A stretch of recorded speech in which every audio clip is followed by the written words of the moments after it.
கர்த்தருடைய பரிசுநாமத்துக்கு ஸ்தோத்திரம். நமக்கு ரொம்ப பிடித்த வசனம் வந்து பைபிள்ல இருக்கு இல்லைங்களா? நெறைய பேர் வந்து இந்த வசனத்த மனப்பாடமா சொல்லுவாங்க இல்லையா? பிலிப்பியர் 4வது அதிகாரம் 4வது வசனம். கர்த்தருக்குள் எப்பொழுதும் சந்தோஷமாயிருங்கள். சந்தோஷமாயிருங்கள் என்று மறுபடியும் சொல்கிறேன் இல்லையா? நெறைய சின்ன பசங்கள் கூட மனப்பாடமா வசனமா சொல்லுவாங்கல்ல. இதில அழகா சொல்லியிருக்குல்ல, கர்த்தருக்குள் எப்பொழுதும் சந்தோஷமாயிருங்கள். நெறைய நேரம் நம்மளுடைய சந்தோஷங்கள் வந்து கர்த்தரிடத்தில் கிடையவே கிடையாது.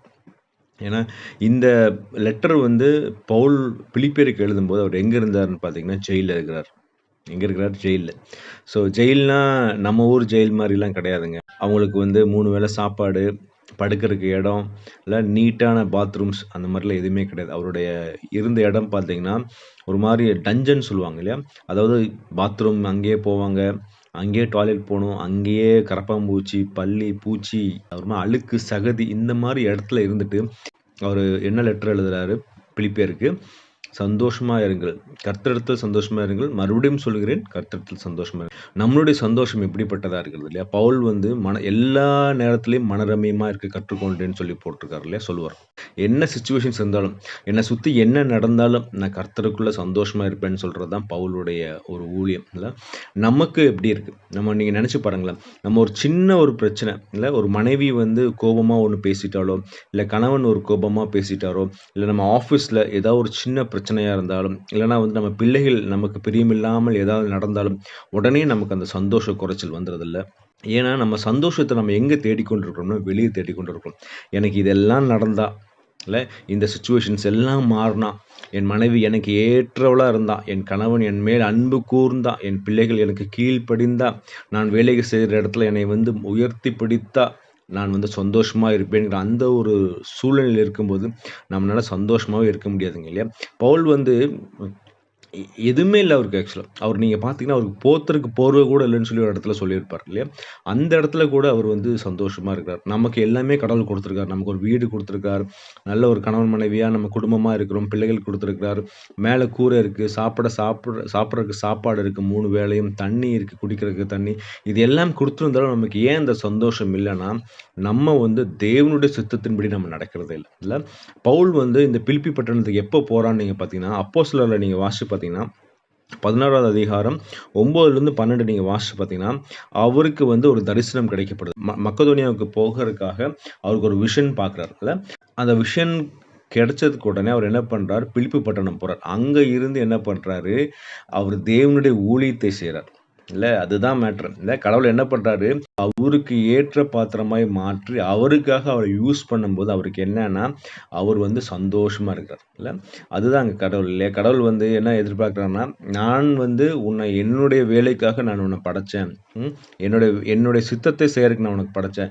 நீ அந்த சித்தத்தை செய்யும்போது தான் உன் வாழ்க்கையில சந்தோஷம், சமாதானம் இருக்கும்னு சொல்லி கடவுள் சொல்றார் இல்லையா? நம்ம நெறைய நேரம் வந்து தேவனுடைய சித்தத்த விட்டு வழி விலகி போகிறவரா இருக்கிறோம் இல்லையா? தேவன் நமக்கு ஒண்ணு சொல்லியிருப்பாங்க. நெறைய நேரம் நம்ம சொல்றத வந்து சம்டைம்ஸ் நம்ம காது கேட்காது. சில டைம் கேட்டாலும் நம்ம அத செய்ய மாட்டோம். ஏன்னா, இந்த உலகத்தின் காரியங்கள் நம்மள வந்து இழுத்துக் கொண்டிருக்கிறது இல்லையா? நம்ம உலகத்தின் தேவைகளுக்கு பின்னாடி ஓடிக்கொண்டு என்ன பண்ணுகிறோம்? கடவுள் நமக்கு கொடுத்த அந்த சித்தத்த விட்டு நம்ம வழி விலகி போயிறோம். இன்னைக்கு நம்ம யோசிச்சு பார்ப்போம். நம்ம எதெல்லாம் நம்ம வந்து தேவனுக்கு பிரியமில்லாம செய்றோம்.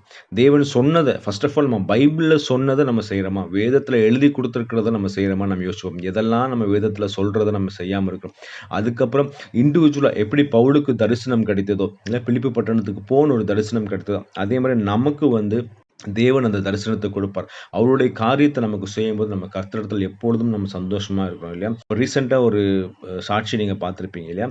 இன்டர்நேஷனல் ஸ்பேஸ் சென்டர்ல அந்த சுனிதா வில்லியம்ஸ் கூட இன்னொருத்தவங்க இருந்தாங்க இல்லையா? புட்ச்மோர்ன்னு சொல்லிட்டு. அவரோட ஒரு சாட்சி நீங்க பார்த்திருந்தீங்கன்னா தெரியும் இல்லையா? அவர் கிட்டத்தட்ட 9 மாசங்களா அந்தரத்துல தொங்கிட்டு இருக்காரு. மனைவியோ, பிள்ளைகளையோ பார்ப்பேங்கிற ஒரு நிச்சயம் கிடையவே கிடையாது இல்லையா? ஏன்னா 2 வாரம் இருக்க வேண்டியவங்களுக்கு 9 மாசம் அங்க இருக்க நேரிடுறது. அவங்க அவங்கட்ட கேட்குறாங்க. அவர்ட்ட ஒரு பேட்டி கேட்கும்போது என்ன சொல்றாரு? எல்லா சூழ்நிலையும் நான் மனரம்யமா இருக்க கற்றுக்கொண்டேன். பவுலுடைய வசனத்த கோட் பண்றாரு. அதுதான். இல்ல அவருடைய சந்தோஷம் வந்து அவருடைய சூழ்நிலை கிடையவே கிடையாது. இல்ல நம்ம வந்து உலகத்துல இருந்தா பரவால்ல. உலகத்த விட்டு அந்தரத்துல தொங்கிக் கொண்டு இருக்கிறோம். பிள்ளைகள பார்க்க முடியாது, அப்பா, அம்மாவ பார்க்க முடியாது, மனைவிய பார்க்க முடியாது, ஃப்ரெண்ட்ஸ பார்க்க முடியாது. என் வாழ்க்கை எப்படி இருக்குமோன்னு தெரியாத அந்த சிச்சுவேஷன்ஸ்ல அவரு சொல்றாரு. நான் கர்த்தரிடத்துல எப்பொழுதும் சந்தோஷமா இருக்கிறேன். ஏன்னா வந்து எல்லா சூழ்நிலையிலும் நம்ம மனரம்யமா இருக்க கற்றுக்கொண்டேன்னு அவரு சொல்றாரு இல்ல. அதுதான் கடவுள் நம்மளோடு இருக்கும்போது இல்லையா, நான் சூழ்நிலைகள் எல்லாம் பார்க்க மாட்டேன். என் தேவன் என்னோடு இருக்கிறார். அவரு சொல்றத நான் கேட்பேன்னு சொல்லிட்டு, அவருடைய சித்தத்தின்படி செய்யும்போது ஆட்டோமேட்டிக்கா வந்து நமக்கு அந்த சந்தோஷம் வந்துரும். ஏன்னா, நம்ம சந்தோஷத்த யார் இடத்துல தேடுறோம்? கர்த்தரிடத்துல தேடுறோம். அத விட்டுட்டு இந்த உலகத்தின் பக்கம் நம்ம சந்தோஷத்த தேடுனோம்னா, எல்லாமே வந்து ஒரு மாயை தாங்க. இல்ல, இருக்கிற மாரி இருக்கும். காத்து மாரி இங்க இருக்கும், அங்க இருக்கும். ஆனா நமக்கு அந்த சந்தோஷம், நிலையான சந்தோஷம் இருக்கவே இருக்காது. இதுக்கு ஒரு அழகான வசனம் கடைசியா நம்ம ஒண்ணு பார்ப்போம். யோவான் 15ல 10, 11 நீங்க வாசிச்சு பார்த்தீங்கன்னா, நான் என் பிதாவின் கற்பனைகளை கைக்கொண்டு அவருடைய அன்பிலே நிலைத்திருக்கிறது போல, நீங்களும் என் கற்பனைகளை கைக்கொண்டிருந்தால் என்னுடைய அன்பிலே நிலைத்திருப்பீர்கள். என்னுடைய சந்தோஷம் உங்களில் நிலைத்திருக்கும்படிக்கும், உங்கள் சந்தோஷம் நிறைவா இருக்கும்படிக்கும் இவைகளை உங்களுக்கு சொன்னேன். கடவுள் என்ன சொல்றாரு பார்த்தீங்களா? கடவுளுடைய கற்பனைகளை நீ செய். அதுதான். அந்த வசனம் அவருடைய கற்பனைகளை நீங்க கீழ்ப்படியும்போது தான் அவருடைய அன்பு நம்ம இடத்துல இருக்கும். அவருடைய அன்பு நம்ம இடத்துல இருக்கும்போது தான் நமக்கு என்ன ஆகும்? சந்தோஷம் இருக்கும். ஸோ கடவுள் இன்னைக்கு வந்து அழகா சொல்லிட்டாரு. ஃபர்ஸ்ட்டு என்னுடைய கற்பனைகளை செய்யி, அப்பதான் என்னுடைய அன்பு உங்ககிட்ட இருக்கும். அப்பதான் அந்த சந்தோஷமும் நிறைவா இருக்கும்னு சொல்லிட்டாரு இல்லையா? ஸோ இன்னைக்கு நம்ம யோசிச்சு பார்ப்போம். தேவனை விட்டு வழி விலகுற வழி என்றது என்ன இருக்குன்னு நம்ம யோசிச்சு பார்ப்போம். கடவுளை துன்பப்படுத்துகிற வழி என்ன இருக்குன்னு நம்ம யோசிச்சு பார்ப்போம். அதை விட்டு விலகி தேவனுக்கு பிரியமான வழி என்ன என்று கற்றுக்கொண்டு அதில் நடந்து தேவனுக்கு பிரியமாய் ஒரு பாத்திரமாய் நம்ம மாறி தேவனுக்காக ஒரு கூட்டு ஜனங்களை நம்ம ஆயத்தப்படுத்துவோம். கர்த்தர் நம்மை ஆசீர்வதிப்பாராக. ஆமென்.